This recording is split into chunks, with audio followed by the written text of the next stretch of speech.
وأحسن منك لم تر قط عيني وأجمل منك لم تلد النساء خلقت مبرأ من كل عيب خلقت مبرأ من كل عيب كأنك قد خلقت كما تشاء. كتاب أنزلناه إليك مبارك ليدبروا آياته وليتذكر أولو الألباب. یہ کتاب برکت والی ہے جسے ہم نے آپ کی طرف نازل فرمایا ہے تاکہ دانش مند لوگ اس کی آیتوں میں غور و فکر کریں اور نصیحت حاصل کریں. اللهم صل على سيدنا محمد وعلى آل سيدنا محمد بعدد كل ذرة مئة ألف ألف مرة. سامعین و ناظرین اکرام، السلام علیکم ورحمۃ اللہ وبرکاتہ. سامعین اکرام، سورہ عنکبوت آیت نمبر 45 حصہ سوم، درس کا نمبر ہے 1859. آج کا موضوع، کیا ہمارے دل اللہ تعالیٰ کی یاد سے غافل ہیں؟ اس کے ساتھ آج کے سبق کا آغاز کرتے ہیں. سب سے پہلے گزشتہ سبق کا اعادہ ہوگا. اعوذ باللہ من الشیطان الرجیم. پناہ مانگتا ہوں میں اللہ کی شیطان مردود سے. بسم اللہ الرحمن الرحیم. شروع اللہ کے نام سے جو بڑا مہربان نہایت رحم والا ہے. اتل ما اوحی الیک من الکتاب واقم الصلاة ان الصلاة تنہی عن الفحشاء والمنکر ولذکر اللہ اکبر واللہ یعلم ما تصنعون. اے محمد صلی اللہ علیہ وآلہ وسلم، یہ کتاب جو تمہاری طرف وحی کی گئی ہے اس کو پڑھا کرو اور نماز کے پابند رہو. کچھ شک نہیں کہ نماز بے حیائی اور بری باتوں سے روکتی ہے، اور خدا کا ذکر بڑا اچھا کام ہے، اور جو کچھ تم کرتے ہو خدا اسے جانتا ہے. سامعین اکرام، سورہ عنکبوت آیت نمبر 45 اتل ما اوحی الیک من الکتاب واقم الصلاۃ. پڑھو، تلاوت کرو جو وحی کی گئی ہے تمہیں اس کتاب کی جو تمہاری طرف وحی کے ذریعے بھیجی گئی ہے. وَأَقِمِ الصَّلَاةَ، اور نماز قائم کرو. إِنَّ الصَّلَاةَ تَنْہَا عَنِ الْفَحْشَاءِ وَالْمُنْکَرِ، بے شک نماز فحش اور برے کاموں سے روکتی ہے. وَلَذِکْرُ اللَّهِ اکبر، اور اللہ کا ذکر اس سے بھی بڑی چیز ہے. وَاللَّهُ يَعْلَمُ مَا تَصْنَعُونَ، اور اللہ تعالیٰ جانتا ہے تم لوگ جو کچھ کر رہے ہو. سمجھنے کی کوشش کر رہے ہیں سامعین اکرام. اصل میں دیکھیں، قرآن ہمارے لیے ہے، اس کی ہر آیت ہمارے لیے باعث ہدایت ہے. اس کا اصل جو رخ ہے وہ قرآن میں اللہ تعالیٰ نے بیان کیا ہے کہ ھدی للمتقین. الف لام میم ذالک الکتاب لا ریب فیہ ھدی للمتقین، متقین کے لیے ہدایت ہے. یہ بات اصل میں بار بار اس لیے کہنی پڑتی ہے کہ ہم لوگ ایسا نہیں سمجھتے. ہم نے قرآن کو ٹکڑے ٹکڑے کر کے تقسیم کر دیا ہے. یہ آیات جو ہیں مشرکین کے لیے ہیں، یہ کفار کے لیے ہیں، منافقین کے لیے ہیں، یہ مومنین کے لیے ہیں، اور یہ نبی سے خطاب ہے. تو ایسی بات نہیں ہے، ایسی بات نہیں ہے. اول تو یہاں میں نے آپ کو عرض کیا بھی تھا، یہ اس آیت میں اللہ تعالیٰ نے یعنی متقین کے لیے ایک لائحہ عمل کامیابی کے لیے بتایا ہے کہ یہ کتاب جو میں نے نازل کی ہے تم لوگوں کے لیے. ما نزل الیہم، یہ قرآن کی آیتیں میں نے آپ کو پڑھ کے بھی سنائی تھی۔ اور یہ قرآن جو ہے یہ یعنی یہ ہدایات کا مجموعہ ہے، اور ہدایات میں آپ کو اگر مختصر طور پہ یہ بتا دوں، بتایا بھی ہے اور بار بار بتانا چاہتا ہوں کہ اللہ تعالیٰ نے انسان کی کامیابی کو ایک خاص طرز زندگی میں پوشیدہ رکھ دیا ہے، یا اگر میں دوسرے الفاظ استعمال کروں تو وہ یہ ہے کہ آپ اگر نفس کی خواہشات سے رک جائیں اور اللہ کی مرضی سے زندگی گزاریں تو آپ کامیاب ہو جائیں گے۔ جیسے کہ وہ آیت مبارکہ ہے، وَأَمَّا مَنْ خَافَ مَقَامَ رَبِّهِ وَنَهَى النَّفْسَ عَنِ الْهَوَىٰ فَإِنَّ الْجَنَّةَ هِيَ الْمَأْوَىٰ، جو ڈر گیا، جو ڈرا اپنے رب کے سامنے کھڑے ہونے سے، یعنی حساب کتاب سے، اور اب یہ کرے گا کیا؟ وَنَهَى النَّفْسَ عَنِ الْهَوَىٰ، اور اس نے اپنے نفس کو خواہشات سے روک لیا تو اس کا ٹھکانہ جو ہے وہ جنت ہے۔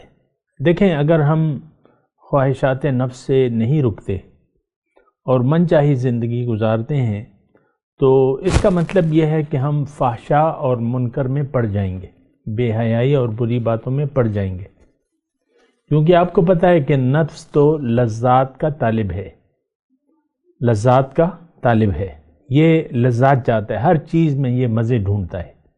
آپ دیکھ لیں، کھا لے پی لے جی لے، ہمارا مطلب کھانے کا ایک الگ وہ ہے، یعنی خواہشات ہیں، جس کے پاس جتنی بھی پیسے ہیں، دولت ہے، وہ اچھے سے اچھا کھانا چاہتا ہے، اگرچہ یہ بری بات نہیں ہے، یہ بات میں آپ کو بتا دوں، لیکن اگر آپ کھانے پینے ہی کو مقصد حیات بنا لیں، یا پہناووں کو، کپڑے، پوزیشن، ہم نے تو اس تک محدود کر دیا اپنے آپ کو۔ اور اگر ایک جملہ میں مختصر طور پہ کہوں کہ ہم مادیت کے ساتھ جڑ گئے ہیں، روحانیت سے اس وقت ہمارا کوئی تعلق نہیں ہے۔ تو بہرحال یہ ایک بڑی خطرناک بات ہے اور خطرناک روش ہے۔ بہرحال میں اپنے مضمون کی طرف آتا ہوں، اور اس میں آیت نمبر 45، اس میں اللہ تعالیٰ نے، جیسا کہ میں نے گزشتہ مضامین میں آپ کو کہا تھا کہ انسان کی معراج، نجات کا راستہ، کامیابی کا راستہ اور کامل انسان بننے کی ترکیب اللہ تعالیٰ بتا رہا ہے۔ اب دیکھیں، ایک تو اتل ما اوحی الیک من الکتاب، جو کتاب ہے اس کو آپ نے سمجھنا ہے، یہ کتاب ہدایت ہے، یہ محض کتاب تلاوت نہیں ہے، محض ناظرہ، قرات، حفظ، اس کے لیے اللہ تعالیٰ نے اس کو، یعنی مقصد یہ نہیں ہے، وہ الگ بات ہے، آپ حفظ کریں، ناظرہ اور یہ ساری ضروری باتیں ہیں، یہ ضروریات ہیں، لیکن مسئلہ یہ ہے کہ ہم یعنی وہ ہدایت کو ہم نے بھلا دیا ہے، اور یہ ایک دو عشروں کی کہانی نہیں ہے، یہ چند عشروں کی کہانی نہیں ہے، یہ صدیوں کا معاملہ ہے، یعنی صدیاں ہو گئیں کہ ہم نے قرآن کو ترک کر دیا ہے۔ آپ دیکھ لیں، یعنی خلفائے راشدین کے بعد جو ہے وہ جو پہلی خرابی آئی وہ ملوکیت کی تھی، انتخاب، مسلمانوں کے ہاتھ سے انتخاب لے لیا گیا، حالانکہ یہ سارے جو ہیں انتخاب سے، رائے شماری سے، اہل لوگوں کی رائے شماری سے 4 خلفاء جو ہیں وہ نامزد ہوئے ہیں، اور بہرحال پھر اس کے بعد جو ہے دور ملوکیت اور پھر شہنشاہیت کا وہ شروع ہوا، جو آخر تک، یعنی جو برائے نام خلافت تھی ترکوں کی، عثمانی ترکوں کی، جو وہ برائے نام خلافت تھی، حالانکہ حقیقت میں وہ بادشاہت تھی۔ بہرحال یعنی ہم نے جو قرآن کو چھوڑا ہے، تقریباً آپ 12 صدیاں لگا لیں، یعنی 600 سال لگا لیں آپ، یعنی ہمارے جو گزرے ہیں نا، تو 12 صدیاں لگا لیں، یا مطلب جتنے بھی ہیں، مطلب 1400 ساڑھے 1400 سال تقریباً ہو رہے ہیں، تو اس سے آپ 400 سال نکال لیں تو 1000 سال ہو گئے کہ ہم نے قرآن کو چھوڑ دیا ہے۔ اور ایک روایت ہے، بس اس کا ایک نام ہے۔ قرآن لوگ پڑھتے ہیں، پڑھاتے ہیں، مدرسوں میں بھی پڑھایا جاتا ہے، لیکن حقیقت میں یہ ہے کہ ہمارے اخلاق قرآن کے نہیں ہیں۔ ہم نے قرآن کو امام نہیں بنایا اپنا، ہم من چاہی زندگی گزار رہے ہیں۔ آج دیکھ لیں، آج آپ کے جو فرقے ہیں، فرقہ واریت ہے ہمیں جو پائی جاتی ہے، ان میں ہر ایک کے پاس یعنی استدلال جو ہے وہ قرآن سے ہوتا ہے۔ یہاں تک کہ جو گمراہ قادیانی ہے وہ بھی قرآن سے استدلال پیش کرتے ہیں کہ اس آیت کا مطلب یہ نہیں، یہ ہے۔ اور باقی ہم سب آپس میں ایک دوسرے کو پر فتوے لگاتے ہیں کفر اور شرک کے، اور ہمارے پاس استدلال ہے قرآن کا اور حدیث کا۔ تو میں آپ کو یہ کہہ رہا ہوں کہ یہ دیکھیں، اب جو ہو گیا سو ہو گیا، اب ہمارا یعنی وقت ہے جاگنے کا۔ ہم نے جاگنا ہے، اللہ سے لو لگانی ہے، اللہ کو منزل بنانا ہے، اور دنیا کو آخرت کی کامیابی کے لیے گزارنا ہے۔ دنیا میں زندگی آخرت کی کامیابی کے لیے گزارنی ہے۔ اب اس میں جو مضمون اس آیت میں آ رہا ہے، ایک تو اس میں اتل ما اوحی الیک من الکتاب، ایک جملہ جو حدیث کا ہے، ما آمن بالقرآن من استحل محارمہ، او کما قال، حضور صلی اللہ علیہ وسلم فرمایا کہ اس شخص کا قرآن پر یعنی ایمان لایا ہی نہیں جو قرآن کے حرام کو حلال جانے۔ ما آمن بالقرآن، دیکھیں یہ تو میں آپ سے نہیں کہہ رہا، یہ میرے رسول کی بات ہے، اس کو آپ ذرا غور سے سنیں۔ قرآن میں جو لکھا ہے اس کو ہم نے اوپر اس کے مطابق عمل کرنا ہم نے اپنے اوپر حرام کر لیا ہے۔ مثال کے طور پہ تقوی کی بات ہے، ہم نہ متقی ہیں نہ بننا چاہتے ہیں۔ آپ خود دیکھ لیں، میں آپ سے ذاتی طور پہ پوچھ رہا ہوں، کتنی خواہش ہے آپ کو یعنی کامل تقوی اختیار کرنے کی؟ کتنی آپ ضرورت محسوس کرتے؟ کوئی ضرورت ہم نہیں محسوس کرتے۔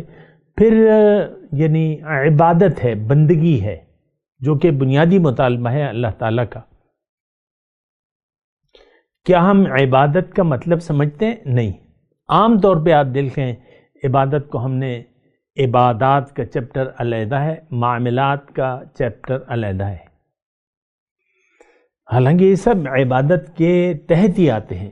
ایک نقطہ ہے عبادت اور بندگی، اور اگر میں تھوڑی سی اس کی تفصیل کروں تو عبادت کا مطلب بندگی، اور بندگی کا مطلب یہ ہے کہ آپ ٹوٹلی سرنڈر کر دیں اللہ کے حکم کے سامنے، اور وہ آپ نہیں کر سکتے جب تک اللہ کو آپ اپنا مقصود حیات نہ بنا لیں۔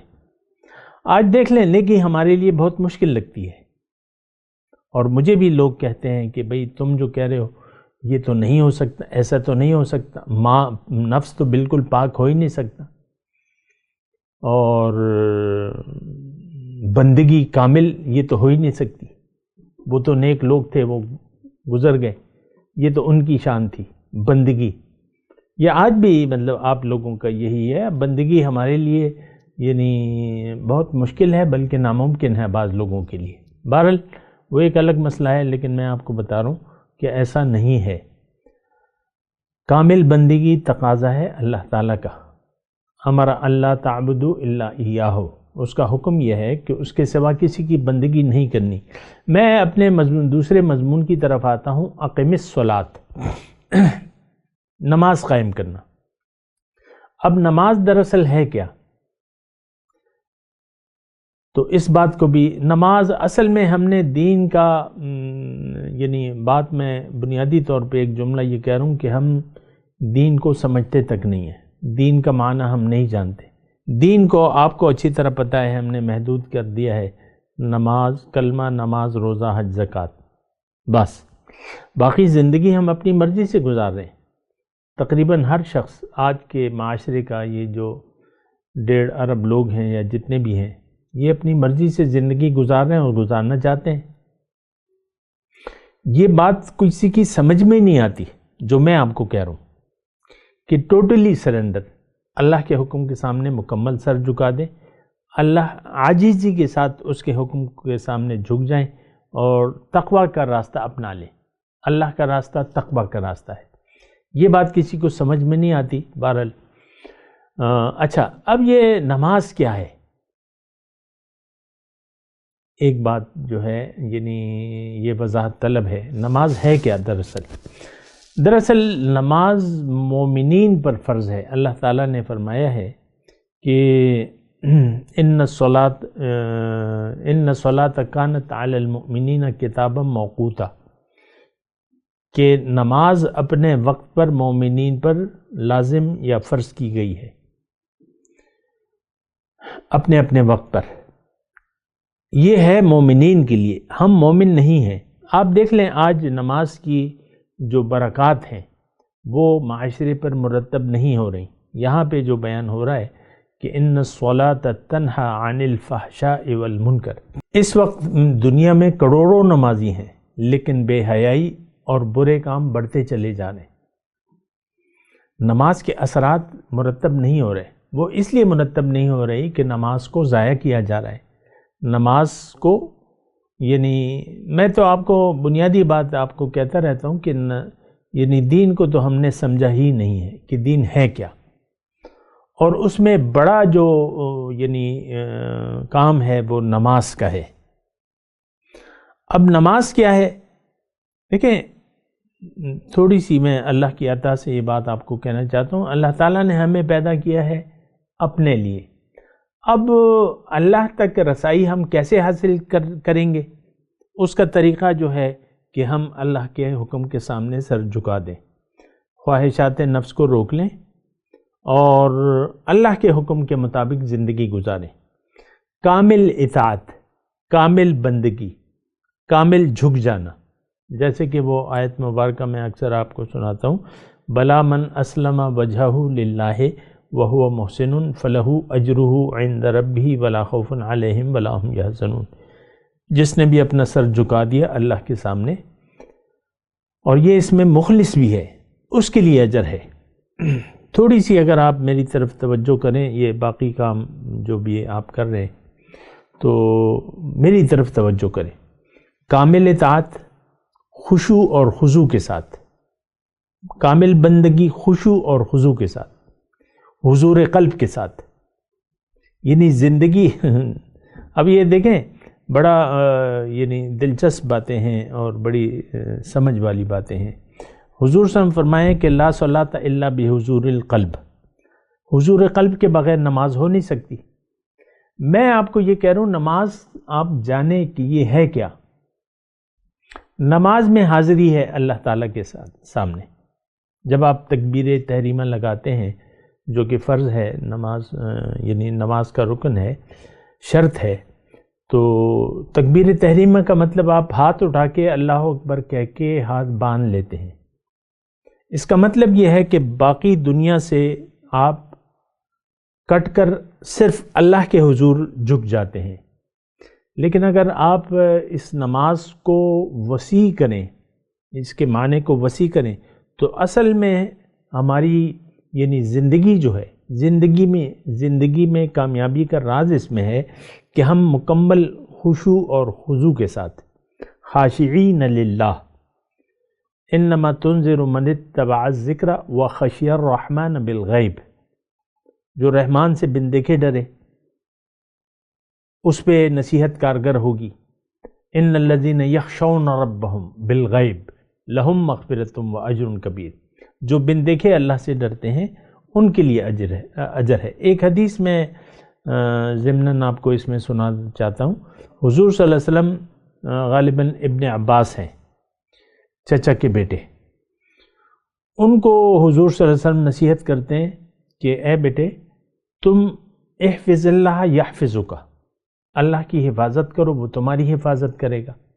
پھر فرماتے ہیں احفظ اللہ تجدہ تجاہک، تم اللہ کی حفاظت کرو تو تم اسے اپنے سامنے پالو گے۔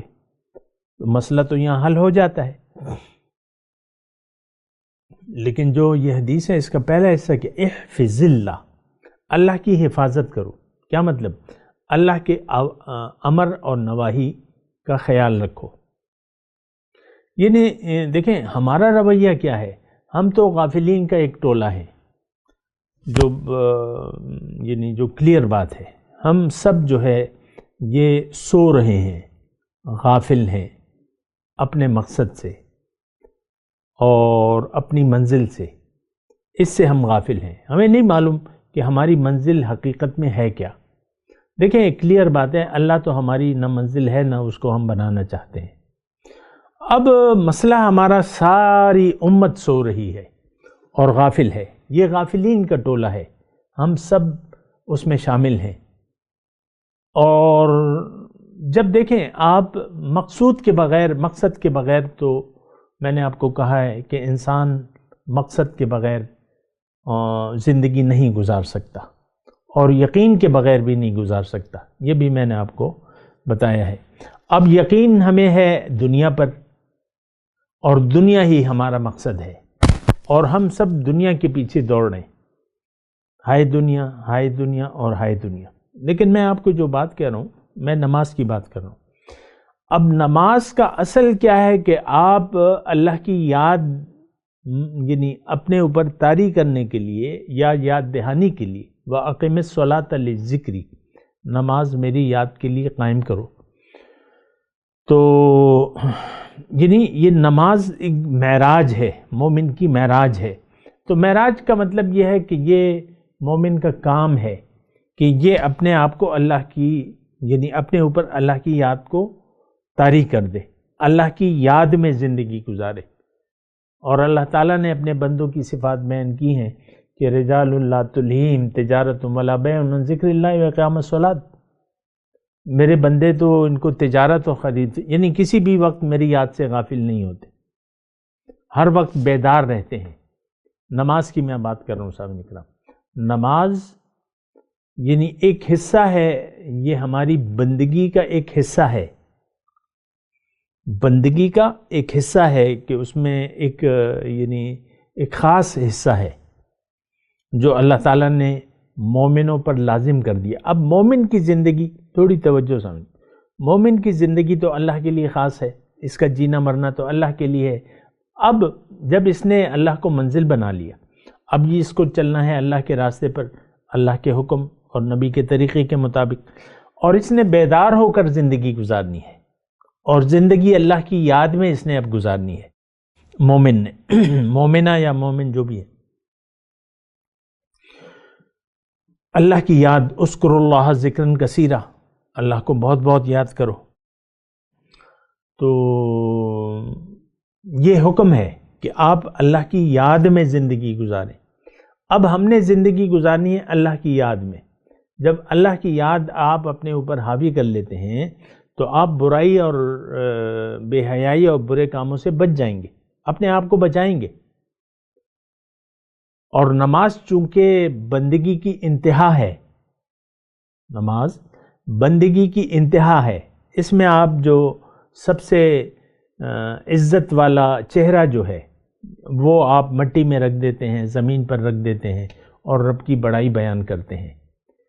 اور ساری نماز یہ ایسی ہے کہ اس میں اللہ کی تکبیر اور اللہ کی بڑائی اور اللہ کی شان کے آگے آپ جھک جاتے ہیں خشوع اور خضوع کے ساتھ، حضور قلب کے ساتھ. یہ حضور قلب جو آپ نے نماز میں اختیار کرنا ہے، تو یہ آپ نے اپنی زندگی میں بھی حضور قلب کے ساتھ زندگی گزارنی ہے. یعنی دل حاضر ہو، دل غافل نہ ہو، دل حاضر ہو، اللہ کی یاد میں مشغول ہو. اللہ کی یاد کیا ہے کہ آپ زندگی اللہ کے حکم کے تحت گزاریں، یہ اللہ کی یاد ہے. یہ دیکھیں، یہ میں اللہ کی عطا اور اس کی توفیق سے آپ کو ایک پورا سنیریو بتا رہا ہوں نماز کا. اگر آپ کی زندگی اللہ کے لیے خاص ہے، جینا مرنا آپ کا اللہ کے لیے ہے، اب آپ بے حیائی اور برے کاموں سے رک جائیں گے. پھر خاص طور پہ نماز میں جب آپ جاتے ہیں، نماز کی کیفیت اپنے اوپر طاری کر لیتے ہیں، تو اس میں تو آپ ڈائریکٹ اللہ تعالیٰ سے بات چیت کرتے ہیں، ایاک نعبد و ایاک نستعین، اہدنا صراط المستقیم. اے اللہ تعالیٰ، میں تو کوشش کر رہا ہوں اور میں تجھ سے مدد بھی مانگتا ہوں اور تیری بندگی بھی کر رہا ہوں اور تو مجھے اپنا سیدھا راستہ دکھاتا رہے۔ یہ آپ سورہ فاتحہ میں دعا مانگتے ہیں۔ اصل میں یہ حالت تو آپ کی باقی نماز جو خاص نماز ہے اس کے علاوہ بھی ہونی چاہیے۔ ہر وقت آپ کو رضائے الہی کا طالب ہونا چاہیے، آپ کو احتیاط سے زندگی گزارنی ہے، آپ نے زندگی غفلت میں نہیں حضوری کی کیفیت میں ایک زندگی گزارنی ہے۔ احفظ اللہ یعنی اللہ کی حفاظت کرنی ہے، یعنی اس کے اوامر اور نواہی، جو حکم دیا ہے اس نے کرنا ہے اور جس سے روکا ہے آپ نے رک جانا ہے۔ تو آپ یہ دراصل اللہ کی یاد جو ہے یہ آپ کو برے اور بے حیائی کے کاموں سے روک لے گی، اور نماز اس کا میں نے آپ کو کہا کہ ایک اعلیٰ ترین درجہ ہے۔ یہ نماز تک اللہ کی یاد محدود نہیں ہے، یہ بات نوٹ کر لیں۔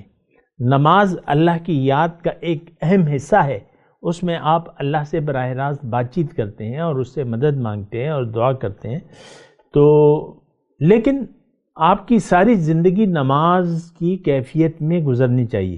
نماز کی کیفیت کیا ہے کہ اللہ کو آپ حاضر ناظر تصور کریں کہ اللہ تعالیٰ اپنی شان کے مطابق مجھے دیکھ رہا ہے، میں اس کی نظر میں ہوں، میری نیت، میرے حالات، اندر دل میں جو پوشیدہ باتیں ہیں وہ اس سے واقف ہے، اور میں نے تو اللہ کے لیے زندگی گزارنی ہے۔ یہ طرز ہے، یعنی یہ خیال آپ کا کہ میری زندگی تو ان صلاتی و نسکی و محیای و مماتی للہ رب العالمین، یہ خیال آپ کو برائی اور بے حیائی سے بچا لے گا۔ اور دراصل یہ اللہ کی یاد بہت بڑی چیز ہے۔ وَلَذِكْرُ اللَّهِ اکبر، اللہ کی یاد بہت بڑی چیز ہے۔ ہماری زندگی تو اللہ کی یاد میں نہیں، دنیا کی یاد میں گزر رہی ہے، یہ بات نوٹ کر لیں۔ اللہ کی یاد کو تو ہم نے محدود کر دیا ہے تسبیحات تک، ایسی بات نہیں ہے۔ ہماری کامیابی، انسان کی کامیابی اللہ تعالیٰ نے اپنی یاد میں رکھ دی ہے۔ اگر ہم عام طور پہ، یعنی جو ہمارے آج مسلمان کی کیفیت ہے، ہمارا تو سارا وقت جو ہے وہ دنیا کی یاد میں۔ آپ اپنے دماغ کا آپریشن کریں نا، اپنی پریشانیوں کو دیکھیں، اپنی خوشیوں کو دیکھیں، اپنی تمناؤں کو دیکھیں، اپنی امیدوں کو دیکھیں، اپنی توقعات کو دیکھیں، اس سارے کا سارا تعلق جو ہے صرف ظاہر کے ساتھ ہے۔ یہ تو میں چیلنج کے طور پہ آپ کو کہہ رہا ہوں۔ آپ ظاہر کے بارے میں پریشان ہیں، آپ کو ظاہر کی پریشانیاں لاحق ہیں، ظاہر کے حاصل ہونے پر آپ خوشیاں محسوس کرتے ہیں، مزے اڑاؤ، آپ دنیا میں مٹیریل سے مزے اڑانا چاہتے ہیں۔ یہ بات تو غلط ہے، ایسا یعنی یہ تو حقیقت نہیں ہے، لیکن بات یہ ہے کہ ہم تو ایسا کر رہے ہیں کہ ہمارے روز و شب جو ہے، یہ بات نوٹ کر لیں، ہمارے روز و شب جو ہے اللہ کی یاد کی بجائے دنیا کی یاد میں گزر رہے ہیں۔ ہماری نماز رسمی ہے، حقیقی نماز نہیں ہے۔ یہ ایک بات نوٹ کر لیں، جب دنیا آپ کی منزل بن گئی تو نماز تو پھر رسم رہ جائے گی۔ جیسے کہ آپ سارے کام اوپرالو طور پہ کرتے ہیں، دین کے سارے کام اوپرالو طور پہ، ہر کام ہمارا ظاہری طور پر ہے اور روایتی طور پر ہے۔ آپ نماز پڑھ رہے ہیں، روزہ رکھ رہے ہیں، زکوٰۃ دے رہے ہیں، حج کر رہے ہیں، ہمارا تو ایمان ہے نہیں، ہمارا تو یقین دنیا پر ہے۔ ہم تو ظاہر کے لیے زندہ ہیں، ہمارا جینا مرنا تو ظاہر کے لیے ہے۔ تو بات آپ کی کہانی تو یہاں ختم ہو جاتی ہے۔ اس بات پہ غور کریں، میں اور بھی انشاءاللہ بات کروں گا اللہ کی عطا سے اور اس کی توفیق سے۔ میں تلاوت کرتا ہوں، میرے ساتھ دہرائیے۔ اعوذ باللہ من الشیطان الرجیم، بسم اللہ الرحمن الرحیم۔ اتل ما اوحی الیک من الکتاب واقم الصلاۃ ان الصلاۃ تنہی عن الفحشاء والمنکر ولذکر اللہ اکبر واللہ یعلم ما تصنعون۔ اب ان آیت کی تلاوت اور ترجمہ۔ أعوذ بالله من الشيطان الرجيم پناہ مانگتا ہوں میں اللہ کی شیطان مردود سے۔ بسم الله الرحمن الرحيم شروع اللہ کے نام سے جو بڑا مہربان نہایت رحم والا ہے۔ اتل ما اوحي إليك من الكتاب وأقم الصلاة إن الصلاة تنهى عن الفحشاء والمنكر ولذكر الله أكبر والله يعلم ما تصنعون۔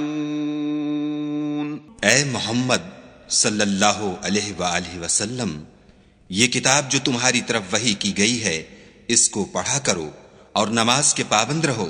کچھ شک نہیں کہ نماز بے حیائی اور بری باتوں سے روکتی ہے، اور خدا کا ذکر بڑا اچھا کام ہے، اور جو کچھ تم کرتے ہو خدا اسے جانتا ہے۔ اس کے ساتھ ہی آج کے درس کا وقت اختتام کو پہنچا۔